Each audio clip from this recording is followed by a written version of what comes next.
नमस्कार, हार्दिक भाव स्वागत जनावि श्री गणेश स्टडी सेंटर को। आज आम ओडियार जो भाषा विज्ञान रूपरेख जो पुस्तकटी रही से पुस्तकर द्वितीय परिच्छेद जोटा कि भाषा उत्पत्ति सिद्धांत। ठीक अच्छे से विषयटी को आम आलोचनार परिसर भितर को आनिबा। तेबे से विषयटी को जोटा कि एटा होची कहार ना प्रोफेसर वासुदेव साहूंकर पुस्तकरू आम देखिबा। भाषा विज्ञानर आरंभरू भाषार उत्पत्ति संपर्कीय प्रश्न भाषा विज्ञानी मानकर दृष्टि आकर्षण करि आसिछि। एहा भाषा विज्ञानर सबुठारु बड़ जटिल और विचित्र प्रश्न। ए संपर्क में बहु विद्वान तन्न तन्न अध्ययन करी बहु भिन्न भिन्न सिद्धांत उपनीत होइछन्ति। एही सिद्धांत गुड़िक मध्यरु अनेके परस्पर ठारु एते भिन्न जे भाषार उत्पत्ति संपर्क में एक निर्दिष्ट सिद्धांत निर्धारण करि पारंती नाही। एही जटिलता अनेक भाषा विज्ञानी एते व्यस्त करि पकाइछि जे सेमाने एहाको एक प्रश्न बोली स्वीकार करते नाही। भाषाविद एल.एच. ग्रे मतरे वर्तमान स्थिति रे भाषा उत्पत्ति संपर्कीय प्रश्नटी प्रमाण अभावरू भाषा विज्ञान अध्ययन परिसररू संपूर्ण बहिर्भूत हेबा उचित। यह सत्य जे भाषा विज्ञान सहित भाषार उत्पत्ति संपर्कीय समस्यार कौनसी संपर्क नाही। भाषाविद मानकर ए प्रश्न उपरे अस्पृहार दुईटी कारण अनुमान करा जाई पारे।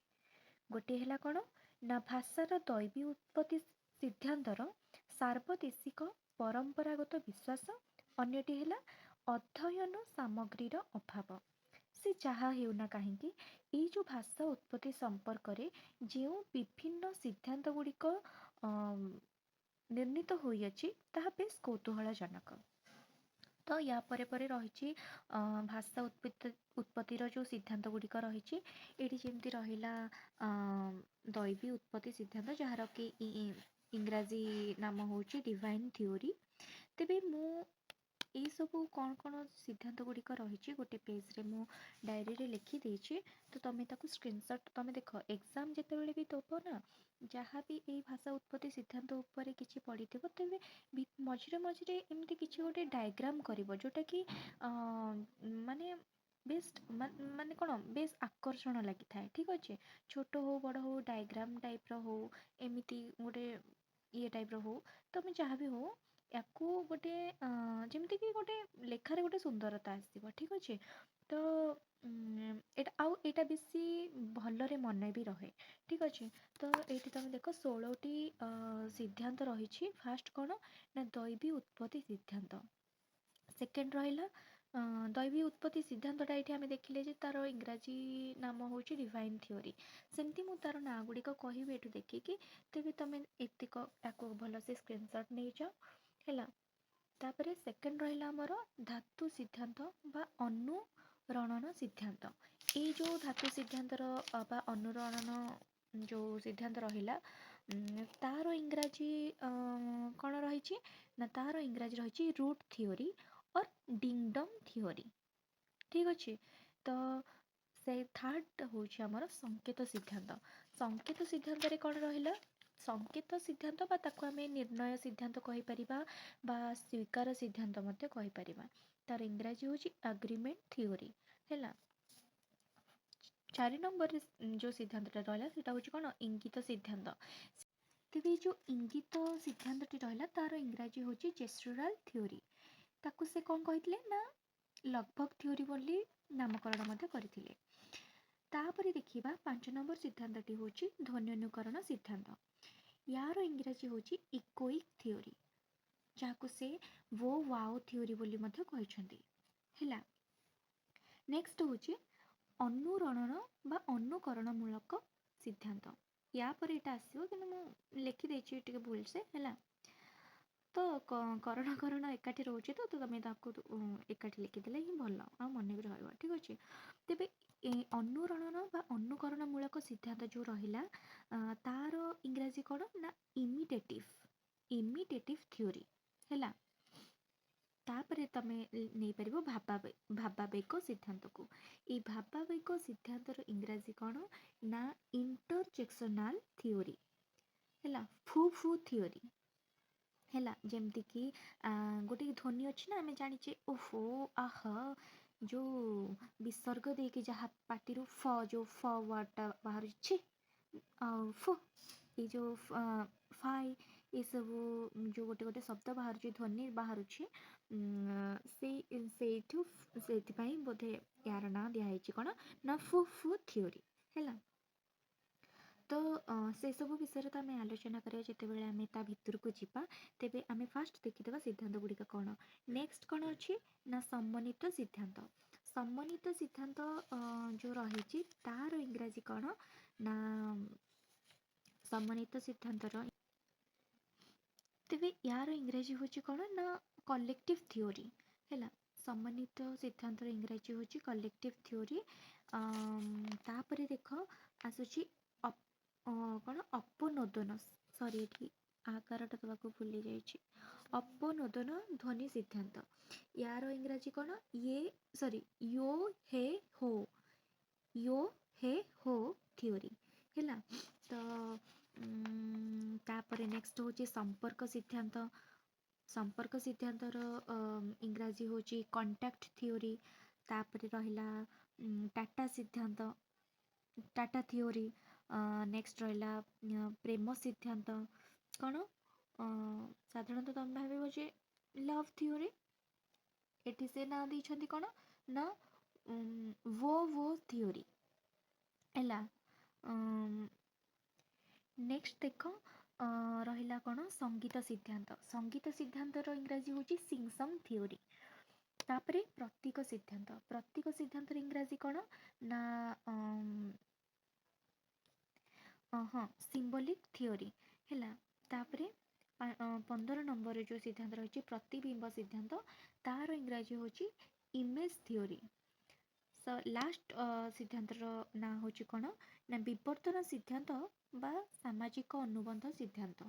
ତାର ଇଂରାଜୀ ହେଉଛି ଥିଓରି ଅଫ୍ ଇଭଲ୍ୟୁସନ୍। ହେଲା। 16 ନମ୍ବରରେ ଯେଉଁ ସିଦ୍ଧାନ୍ତ ରହିଛି ସେଟା କ'ଣ ଥିଓରି ଅଫ୍ ଇଭଲ୍ୟୁସନ୍, ଯେଉଁଟାକି ସାମାଜିକ ଅନୁବନ୍ଧ ସିଦ୍ଧାନ୍ତ ବା ବିବର୍ତ୍ତନ ସିଦ୍ଧାନ୍ତ। ତେବେ ଦେଖ ଆମେ ଆକୁ ସବୁ ଗୁଡ଼ାକୁ ଆଲୋଚନା କରିବା। ହେଲା। ପ୍ରତ୍ୟେକ ଗୋଟେ ଟପିକକୁ ନେଇକି ଆମେ ମାନେ ସିଦ୍ଧାନ୍ତକୁ ନେଇକି ଗୋଟେ ସିଦ୍ଧାନ୍ତକୁ ନେଇକି ଆମେ ଆଲୋଚନା କରିବା। ତ ସର୍ଟରେ ଆଜି ଆମେ କେବଳ ଜାଣିବା ପ୍ରଥମ ସିଦ୍ଧାନ୍ତଟି କ'ଣ, ସେଟା ହେଉଛି ଦୈବୀ ଉତ୍ପତ୍ତି ସିଦ୍ଧାନ୍ତ। ଏଇଟା ଯେଉଁଟାର ଇଂରାଜୀ ହେଉଛି ଡିଭାଇନ୍ ଥିଓରି। କ'ଣ ଡିଭାଇନ୍ ଥିଓରି, ଆମେ ତାଙ୍କ ପୁସ୍ତକରୁ ଦେଖିଦେବା। ଏହା ହେଉଛି ଭାଷାର ଉତ୍ପତ୍ତି ସମ୍ପର୍କରେ ପ୍ରାଚୀନତମ ସିଦ୍ଧାନ୍ତ। ବହୁ ଦେଶରେ ସେହି ଦେଶର ଧାର୍ମିକ ଧାରଣା ଅନୁଯାୟୀ ଏକ ଦୈବୀ ସିଦ୍ଧାନ୍ତ ଆବିଷ୍କୃତ ହୋଇଛି। ତେବେ ସ୍ଥୂଳତଃ ଦୈବୀ ସିଦ୍ଧାନ୍ତ କହିଲେ କ'ଣ ବୁଝାଏ ନା ପୃଥିବୀର ସବୁ ପଦାର୍ଥ ପରି ଭାଷା ମଧ୍ୟ ଭଗବାନଙ୍କ ଦ୍ୱାରା ସୃଷ୍ଟି ଲାଭ କରିଛି। ଜନ୍ମଗ୍ରହଣ କରିବା ମାତ୍ରେ ମାନବ ଯେପରି ଶ୍ୱାସ ପ୍ରଶ୍ୱାସ ଓ ରକ୍ତ ସଞ୍ଚାଳନ ପ୍ରଭୃତି ଶକ୍ତିର ଅଧିକାରୀ ହୁଏ, ସେହିପରି ଭାଷା ଶକ୍ତିର ମଧ୍ୟ ଅଧିକାରୀ ହୁଏ। ହେଲା। ଭାରତୀୟ ପରମ୍ପରାରେ ଯେଉଁ ବେଦ ଆମର ରହିଥିଲା, ହେଲା, ସେହି ବେଦର ଭାଷା ସଂସ୍କୃତ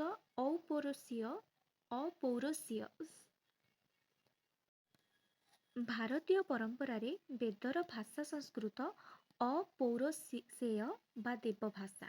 ହେଲା। ଔପମନ୍ୟବ୍ୟ, ଔଦୁମ୍ବରାୟଣ, ଯାସ୍କ, କୃଷ୍ଣଦ୍ୱୈପାୟନ, ବ୍ୟାସ ପ୍ରଭୃତି ବିଦ୍ୱାନ ଏପରି ସିଦ୍ଧାନ୍ତ ସ୍ୱୀକାର କରିଛନ୍ତି। ଋଗ୍ ବେଦରେ କୁହାଯାଇଛି କ'ଣ ନା ଦେବୀଂ ବାଚମଜନୟନ୍ତ ଦେବାସ୍ତାଂ ବିଶ୍ୱରୂପାଃ ପଶବୋ ବଦନ୍ତି। ଅର୍ଥାତ୍ ବାଗ୍ ଦେବୀଙ୍କୁ ଦେବତାମାନେ ସୃଷ୍ଟି କଲେ ଓ ବିଶ୍ୱର ସମସ୍ତ ପ୍ରାଣୀ ଏହା କହୁଛନ୍ତି। ବାଗ୍ ଦେବୀ ମାନେ କିଏ? ଭାଷାକୁ କୁହାଯାଇଛି ଏଠି। ହେଲା। ମିଶରୀୟମାନେ ସେମାନଙ୍କ ପବିତ୍ର ଗ୍ରନ୍ଥକୁ କ'ଣ କହନ୍ତି? ଦ୍ୱନ୍ଦ୍ର ଅର୍ଥାତ୍ ଦେବଭାଷା। ହେଲା।